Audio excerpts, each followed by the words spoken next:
maladies inflammatoires chroniques de l'intestin sont des maladies qui touchent le tube digestif et qui se caractérisent par une inflammation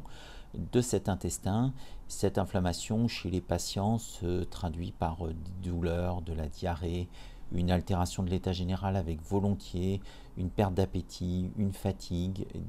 un mal-être général, parfois un peu de fièvre. C'est assez invalidant. Ce sont des maladies qui évoluent par poussée avec des périodes où on est plutôt mieux et des périodes où on va moins bien. Chez l'enfant, ces maladies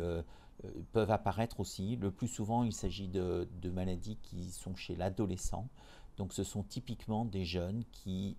ont une diarrhée, qui traîne un peu, qui dure, qui revient et qui motive la consultation au bout d'un certain temps. Et là, on se dit, peut-être qu'il y a une maladie inflammatoire de l'intestin et on organise toute une série d'examens qui sont au début non invasifs, une prise de sang, des examens de sel, et puis qui après se complètent avec des examens plus invasifs, des examens endoscopiques ou des radiologies type IRM si on juge que la suspicion diagnostique est suffisamment forte pour les réaliser.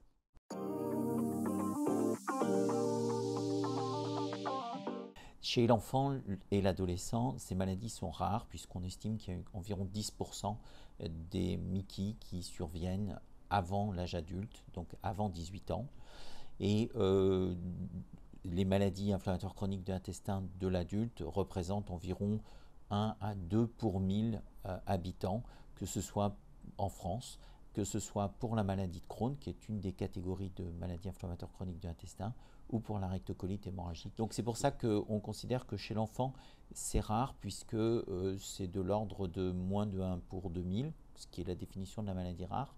Et on estime qu'il y a quelques centaines de cas, entre 500 et 1000 cas nouveaux par an en France.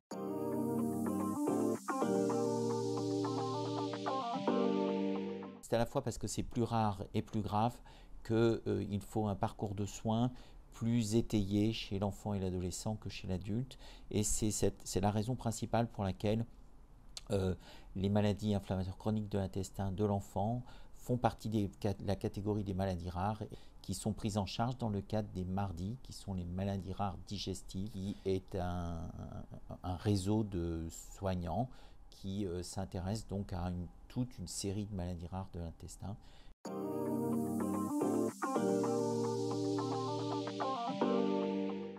À Robert Debré, nous avons une expertise particulière sur les MICI depuis plusieurs décennies et l'aide qu'on peut apporter est à la fois une aide diagnostique pour faire le diagnostic de la maladie avec un plateau d'endoscopie digestive qui est tout à fait étoffé et bien reconnu à la fois par les instruments disponibles mais surtout par l'expertise des médecins qui portent ce plateau d'endoscopie digestive. Et puis on peut prendre en charge aussi les enfants avec tous les traitements modernes, que ce soit des traitements nutritionnels, comme c'est de plus en plus proposé, ou des traitements par des médicaments innovants, qui sont en général des biothérapies, dont différentes catégories